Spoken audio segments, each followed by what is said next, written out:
to Comically Accurate. I had to restart this entire thing because things. Oh, am I connected? Oh, whoops, whoops, whoops. Oh goodness, hold on. All right, I think we're good. All right, so okay. This has been a crazy couple of hours. So, okay, the name is Mike A. Sims, and welcome to Comically Accurate. Now, normally I would be at I had my green screen, some wacky, backdrop behind me, but instead I'm at the Mobile Command Center. And in case you're wondering why, it's because huge thing just happened. A huge thing just happened. Marvel recently did their casting announcement for Avengers Doomsday. That's right. The movie to end, or, well, not really, because Secret Wars is supposed to end it. Or, no, Doomsday is what ends it. I don't know. It's a massive movie from Marvel Studios, and the cast list is insane. They did a painstakingly long, almost 6-hour feed where they slowly revealed the back of a director's chair bearing the name of a certain actor. It started with Chris Hemsworth, and it ended with Robert Downey Jr. In between, he had Letitia Wright, Winston Duke, Evan Moss Bacharach, who plays the Thing. You have, Pedro Pascal, just a bunch of people. We're going to go through each name and just kind of see where the character was when we last saw them, or if we haven't seen them yet, they had Fantastic Four, and what this means overall for the future of Marvel Studios, and even for movies that are coming out within the next couple of years, or weeks, in the case of Thunderbolts. All right, let's get right to it because time is limited. First and foremost, we had, like I said, Chris Hemsworth, Thor. Last time we saw Thor, he was taking up residence with his new adopted daughter, Love, who was the daughter of Gore the God Butcher. Oh, and my thing just went down. Somebody really doesn't want me to talk about this Avengers movie.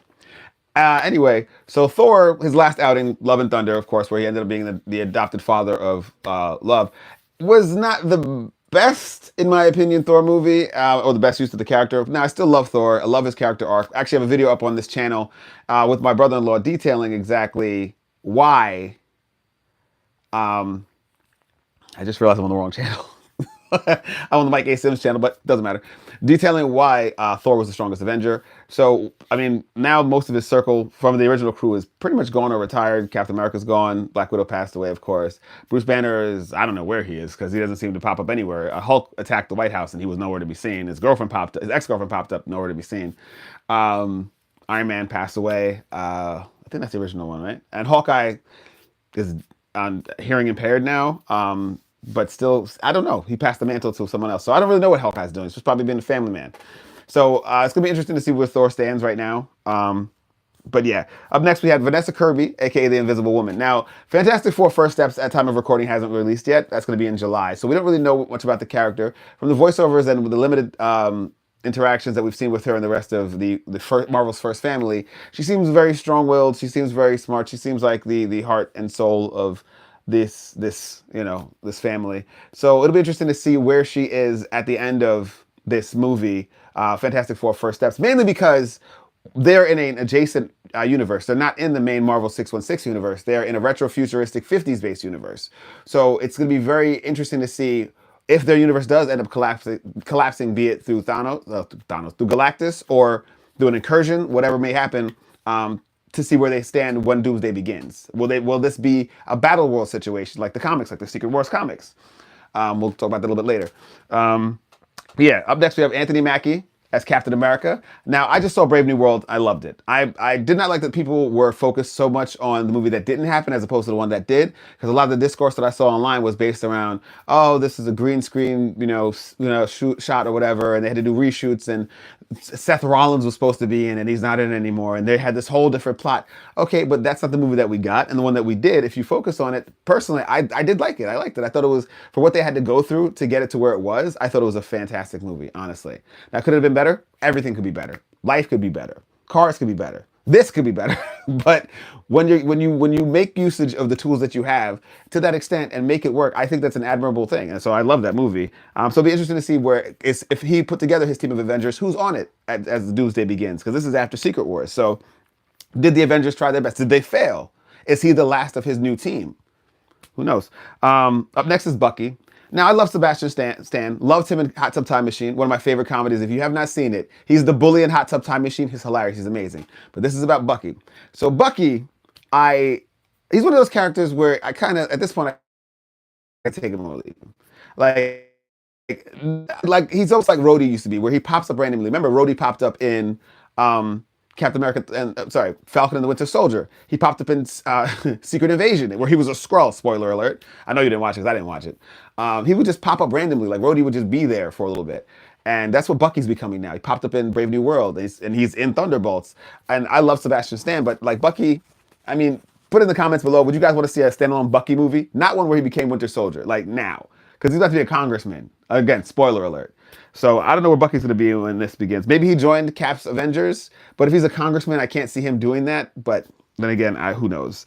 Letitia Wright as Black Panther. Now, Letitia Wright is interesting because it was thrust upon her in reality and also within the confines of the MCU.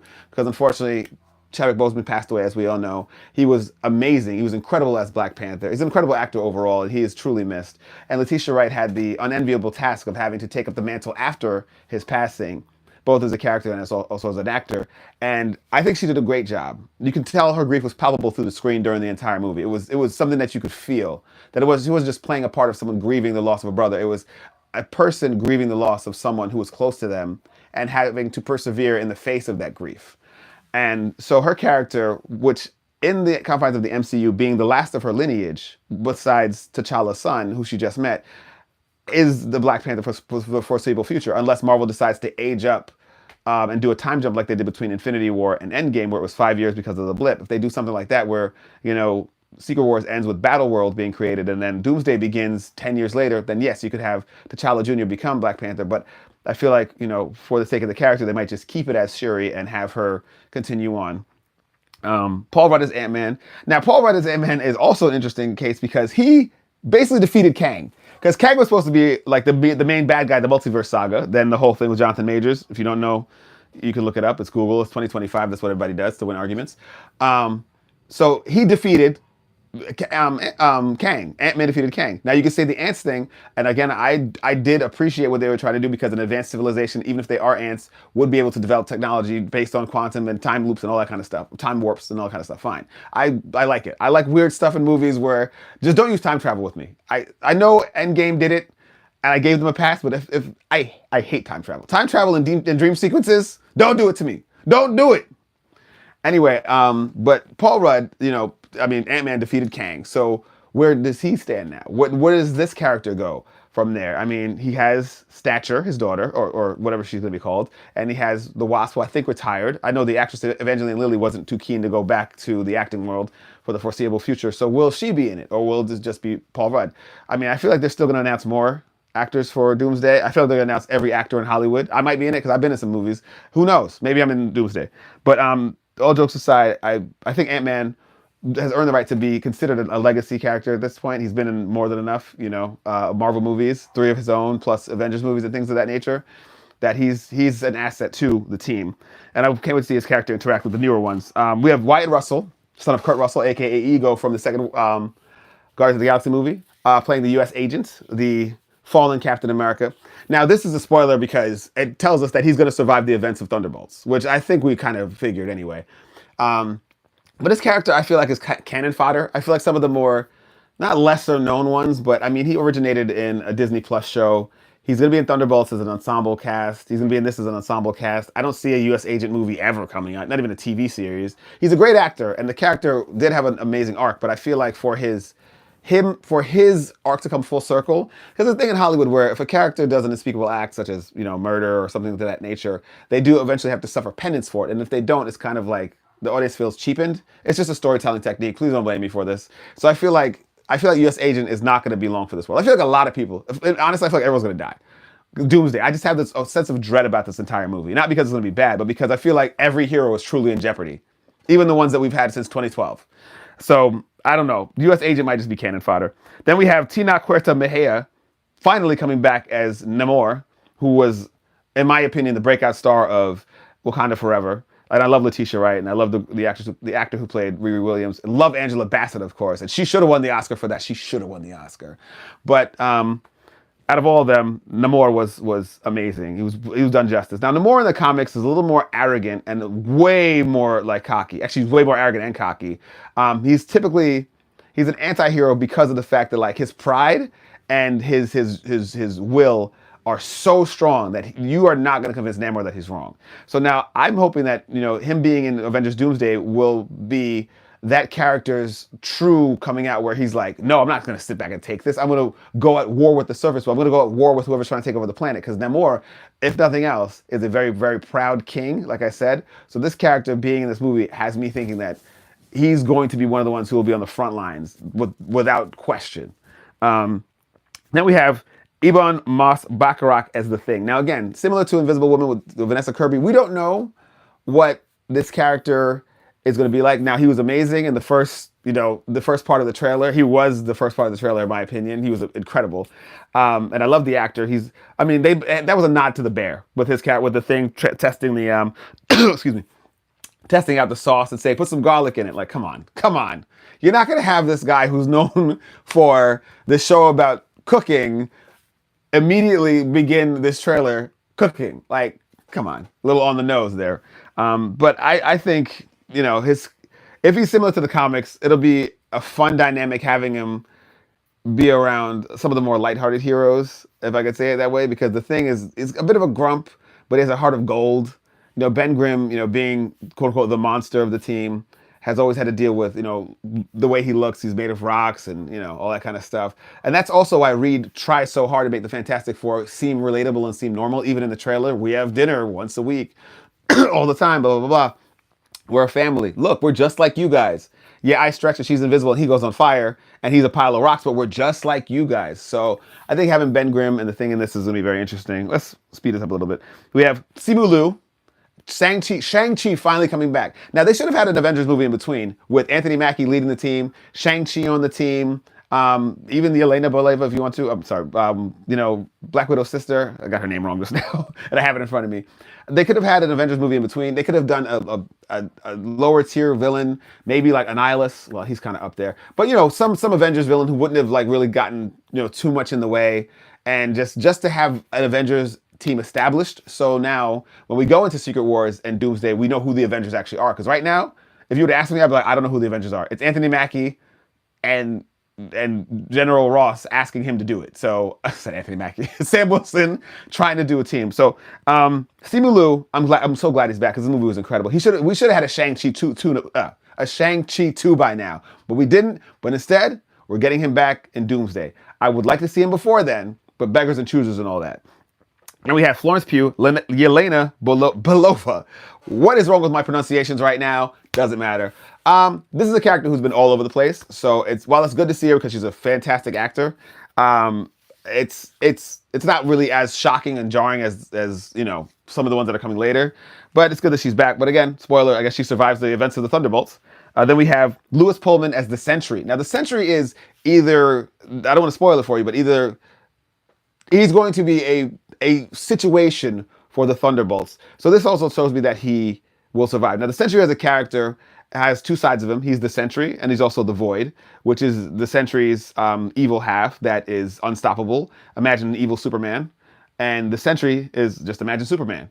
So the character, I was never interested in him in the comics, but again, I give every character a chance because I was never interested in Iron Man, and now he's one of my favorite heroes due to Robert Downey Jr. So it'll be interesting to see if when he survives the events of Thunderbolts, where he's going to be. Will he be leading the charge? And also, we don't know whose side some of these people are on, because Secret Wars is just that. It's a war between the worlds that are colliding, according to the comics. And if they're following the Secret Wars comic and some of the one from the 80s or 90s, the earlier Secret Wars, that's pretty much the gist of it, is that the heroes end up fighting each other, and the villains as well. Then we have, where it starts to get very interesting, we have Kelsey Grammer as the Beast. Now, when this initially was announced as a casting back in the 2000s, everyone was like, perfect. Sorry. Everyone said perfect, because Kelsey Grammer as the Beast is spot on casting. Dare I say, perfect casting. Now, he was last seen, I just kicked my camera. Now, he was last seen in the end of the Marvels when, I can't remember her name, I gotta find it out right now, when when Photon, which is her character name, decided to touch yet another barrier that she should not be touching, and was subsequently sucked into Monica Rambeau, sucked into a different universe where Beast was running tests on her, which is kind of crazy when you think about it. Sorry. And Beast was trying to understand where she came from. And then, of course, Monica Rambeau's mother, who had passed away in the main universe, appears. So that in itself is amazing, that she's managed to come back to this universe. But Kelsey Grammer playing Beast was what set everybody off like, oh my goodness. Now, excuse me. Now, we don't know if this is the X-Men 97 Beast or if this is the Beast of another universe. I would like to think it's the Beast of another X-Men universe that's not X-Men 97, because I'd like that to be untouched. But I know Marvel is trying to link everything together, and based on who else is going to be announced in this cast list, I'm like, okay, that might be the Beast from the Fox universe and not the animated series. Then we have Danny Ramirez as the Falcon. He has that useful energy, like how the Marvel Universe players used to be when they first started, because Robert Downey Jr. kicked it off, yes. But it wasn't until he had like Chris Hemsworth coming in, who was relatively unknown, save for a couple spots, including the Star Trek movie in 2009. Scarlett Johansson is in a few things, but this made her into a megastar, basically. Mark Ruffalo was an indie darling, having starred in things such as Eternal Sunshine of the Spotless Mind and some other lower budget fare that were critically acclaimed but like not well known. This is what put him on the map. This made him Mark Ruffalo. I mean, he did 13 Going on 30, which was a movie. But yeah, this made him a household name. So when they first came on, there was a palpable, and then of course Jeremy Renner, there was a palpable excitement to them, and Tom Hiddleston even, where they'd do interviews and castings and whatever, and they would just seem so excited. The chemistry was so amazing, it got you excited. And I feel like Danny Ramirez has that energy that used to be there. So I loved him in Brave New World. He was incredible, like being the antagonist, but also being like the little brother, but also being capable. And then at the end having that moment of humility where he was talking about wanting to be like Captain America. So I'm glad that he's in this. But back to my U.S. agent point, we don't know who's gonna be cannon fodder. We don't know who's gonna make it out. Then we have Joseph Quinn as the Human Torch. Just go back to what I said about the Thing into Invisible Woman. Love Joseph Quinn. Did not like him I didn't like his character when he first popped up on Stranger Things as the Dungeon Master. But then as the show went on and when he's playing guitar on top of the trailer, goodness, while these demons are flying around him, incredible. And then I've seen some clips of him in Gladiator 2. Haven't seen it, full disclosure. But he's coming across to me like a very capable, very talented actor. So I know they haven't really given him much spotlight in the trailer like they did with The Thing, Invisible Woman, and Mr. Fantastic. But, he seems to have, well, he definitely has the acting chops based on what I've seen. So, again, we have to see where this character stands as Johnny Storm, the Human Torch, to see how he interacts with the rest of his own crew first, how he deals with the fallout from whatever happens at the end of Fantastic Four First Steps, and where they end up, and go from there. But I'm excited to have just fresh faces in the crowd. Like him and Falcon meeting each other, two young dudes. We'll see. Now it gets kind of crazy too, because we have David Harbour coming back as Red Guardian. I would have thought that Red Guardian was a goner for sure in the Thunderbolts. If you were like to bet me who do you think is going to die, I'd have been like Red Guardian, Taskmaster, and maybe for shock value, no, just those two. Literally, that's it. No one else is going to die. Taskmaster is definitely dying, but that's a video for another day. So Red Guardian coming back. Love David Harbour and anything he does. Like I even watched Hellboy, which was terrible, just because he was in it. I watched the Oscar the Grouch sketch from SNL all the time. So he has the acting chops, but the character, Red Guardian, where does he fit in? I don't want to say he's cannon fodder, but for some reason, anybody who's a super soldier, unless you have cosmic level powers or even like regular powers, just powers, I don't know. I don't know if you're making it out of this. Also, I mean, it depends on, are they going to do Battle World? Because are they even on Earth when this happens? Or is it a combination of different universes? And Battle World is a patchwork of different universes that Doctor Doom put together in the Secret Wars comic and made into one world that he ruled over. And he put different people in charge of different provinces, and his right-hand man was Doctor Strange. I might as well go into it now since we're talking about it.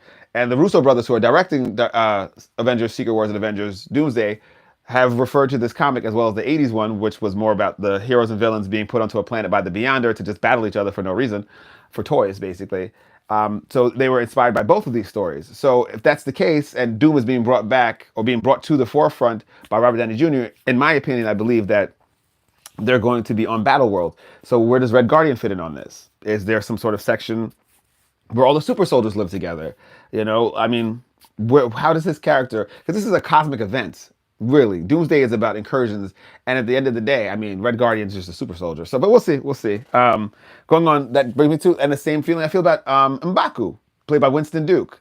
You remember him as the one who was in the mountains in the original Black Panther. In the second one, he was very close to Shuri.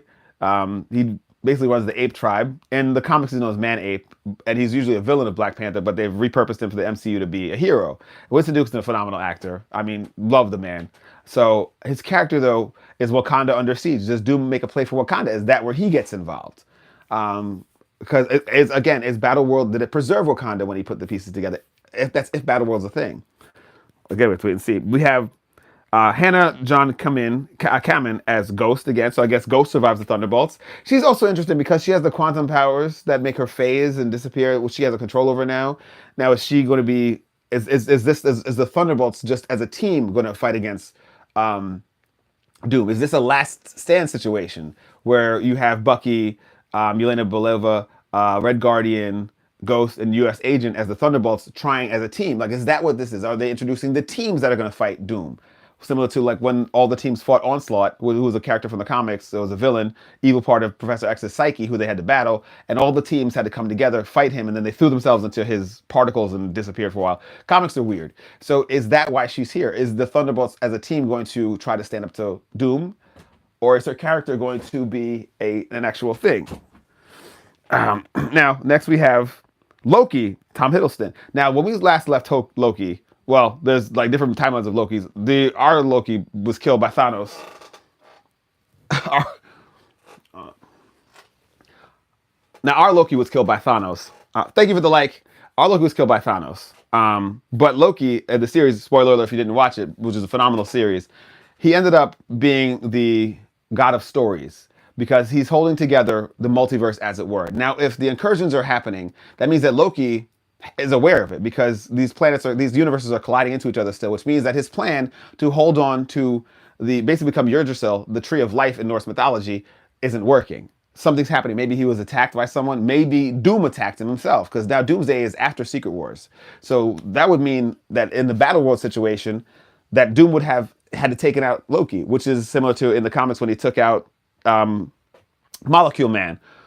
That's how Doom was able to make Battle World, by killing a being known as Molecule Man from every universe, leaving one, and he was able to take control. So did he kill Loki? Is that what Tom Hiddleston is in it? And that's how he took control and became God Emperor Doom? Not sure. But Loki being in it means that they're going to at least address the ending of Loki, the TV series on Disney Plus, because he was holding the tree. He became the tree of life and was basically holding the multiverse together with his bare hands. So we'll see. Up next is Professor X, Patrick Stewart, the legend. Now, I've watched this man die on camera about as many times as Batman's parents. No, Batman's parents have died 30,000 times. But Patrick Stewart is still a legend. The man is incredible. Picard was fantastic. And Professor X is him. Even when he was in Multiverse of Madness, the Doctor Strange movie, for a brief amount of time, he still has that gravitas. So Professor X being in there, I wonder if this is also, like I said before, the team thing. Because he's the advisor to the X-Men. They say he's the leader, but Cyclops is the leader, guys. Let's be real. So does the X-Men, when their planet comes, are they fighting against the Avengers initially in Secret Wars, and then they team up with them like the Ultimate Universe? Because that's how this whole thing started as well. In the Secret Wars comic, and let's touch on this real quick, there's a storyline called Time Runs Out. Now, an incursion occurs when the Ultimate Universe, which was launched in 2000 and was a more adult brand of comics, so Captain America was he's a little bit kind of racist and a nationalist. Giant Man or Ant-Man was kind of abusive towards Wasp. Nick Fury was Samuel L. Jackson. Some of the stuff that the MCU had taken up in the earlier stages, like Steve Rogers being frozen and waking up in that fake hospital, this all came from the Ultimate Universe. I love the Ultimate line of comics till it kind of fell off a cliff and went terrible. Miles Morales originated from the Ultimate comic universe. So the Ultimate Universe started to collide with the 616 universe, and the two groups of heroes actually like fought each other. They were going back and forth. Then it collided, and then they built a life raft, they being Doctor Doom, Reed Richards, and the other smart people, and they grabbed as many people as they could into the life raft, and then Doom himself took the powers of the Beyonder and created a patchwork world of the Ultimate Universe and this universe and that universe, put it all together and created Battle World, and that's what I keep referring to. And when they created Battle World, Doom was like, I think I should be in charge of this, and became God Emperor Doom. My favorite version of Doom, where his bride was the Invisible Woman, and Valerie and Franklin Richards were his children. Where was Reed? Read the story. I don't want to spoil it for you. So Professor X, being in this movie, leads me to believe that whatever happens in Secret Wars, he must survive, and he still advises the X-Men either on Battleworld or in an uprising against Doom. Up next, we have Ian McKellen back as Magneto. This is why I think that it's going to be the Fox universe that collides with the MCU universe. I think that's going to be the incursion that occurs and causes this whole thing to pop off. Because why would you have Ian McKellen, Professor X, and the other people? You have Kelsey Grammer's Beast. This is the Fox X-Men universe, the one that was just put back together a couple years ago through Days of Future Past. We finally got that happy ending. I finally got my boy Cyclops to get with his girl, and Wolverine backed off. I finally got that Cyclops ending. Spoiler alert, again, Cyclops is my favorite X-Man. But that's neither here nor there. Professor X and Magneto being back on board tells me that I think that it's going to be an Avengers versus X-Men type situation in Secret Wars that leads to Doomsday, where they have to do what they can. Was it Doomsday first, then Secret Wars? Whichever one it is. I forgot which one was first, actually. I should look it up right now. If it's Doomsday first, then yeah. So I've been having it backwards this whole time. I'll fix that in post. It doesn't matter.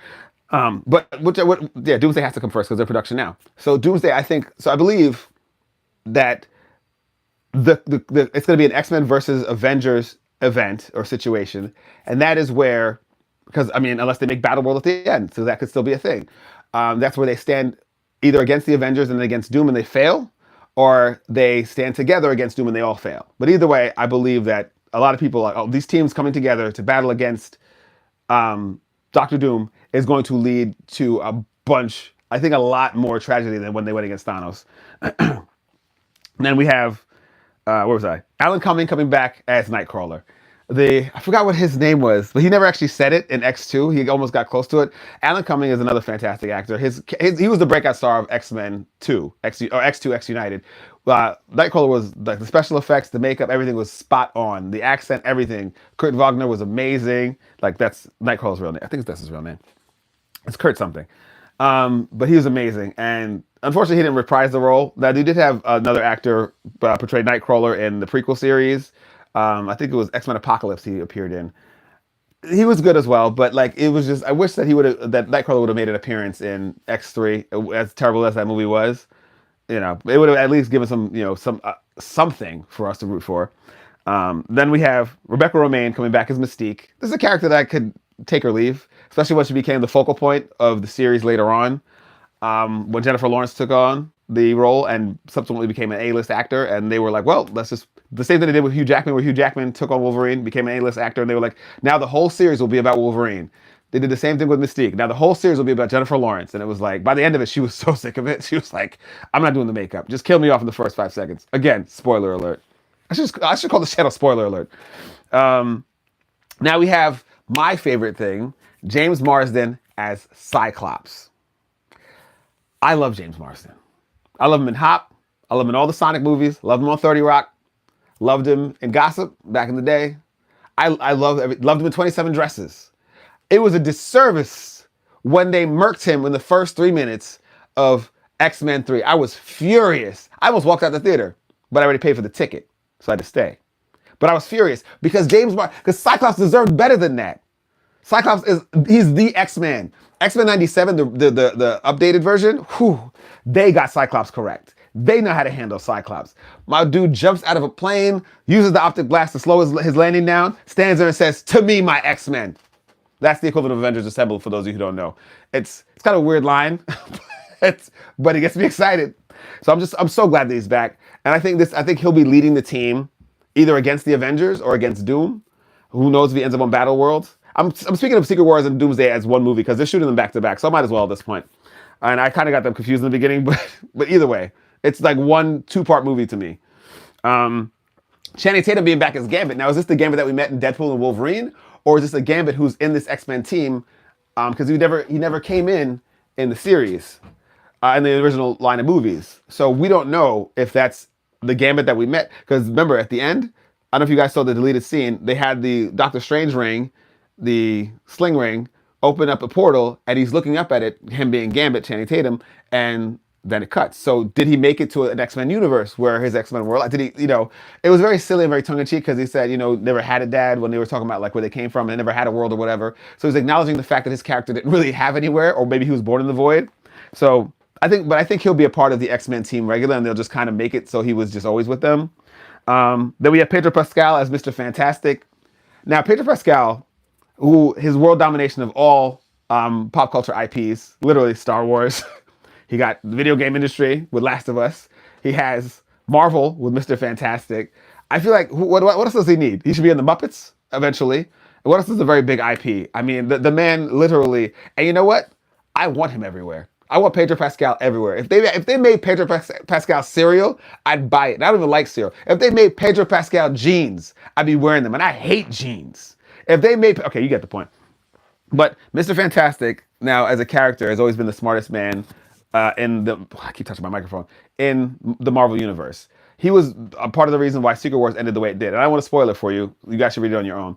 And I believe that Mr. Fantastic, is going to be very crucial because he's the arch nemesis of Doctor Doom and vice versa. Doom has always wanted to be smarter than Mr. Fantastic, but the thing is, Mr. Fantastic thinks about the humanity first and then himself second, whereas Doom thinks about himself first in service of humanity as long as they listen to him. And that's where Doom has always gotten his wires crossed.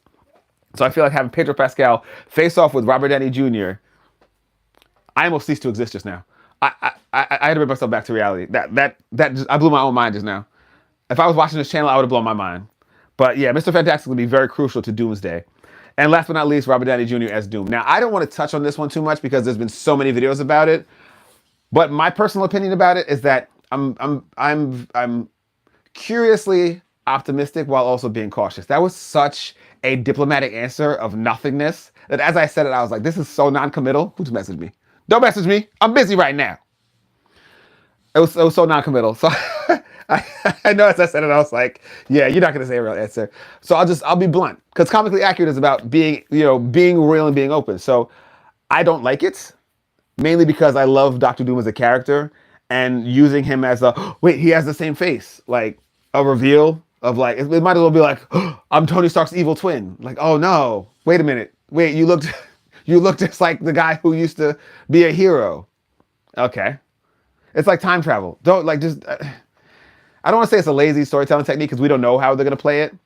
But I love Robert Downey Jr. and I want to be optimistic because I know there's a lot of negative videos about it on the internet, but I had to be real with you guys. Now, having said that, I am still excited because this could either be like the greatest thing to ever happen. Because look at these names. And they're not even done because they didn't name Tom Holland. They didn't mention Mark Ruffalo. They didn't mention, oh my goodness, Wong. They didn't mention a ton of characters. No Oscar Isaac. Where's Moon Knight? Where's Echo? Where's Kate Bishop? Where's Ms. Marvel? Where's Captain Marvel? Where's Brie Larson? I know she said she was kind of weird about playing the part again, but I mean, you give me a paycheck, I'll do anything. So I'm sure they're going to announce more people on the cast. I'm sure this is not it, unless these are the Avengers for right now who deal with this, and then the rest of them come later on Secret Wars, or whichever one comes first. Again, I can't remember which one is which. I just know these movies are being shot concurrently. So again, we don't know, but the cast listing looks amazing. It's exciting. It's interesting. It's something that I was looking forward to. They did it painstakingly slow, and then they released one that was like 3 minutes that ended with Robert Downey Jr. just like 2 minutes ago. So I had to come on here and do this. I'm going to put this live on my YouTube channel. I know it's been on Mike A. Sims, but I'm putting on the actual comically accurate channel. This was our quick just blurb to just go through the names. I have been Mike A. Sims. You guys have been fantastic. Remember to smash that like button, hit subscribe. Hold on. Brady, come in here. Come in here. Quickly, come in here. Okay, Brady, what should they do? Like, subscribe, and smash that video. Smash the like button. Smash the like button. That's right. Bye. Bye, guys. Bye.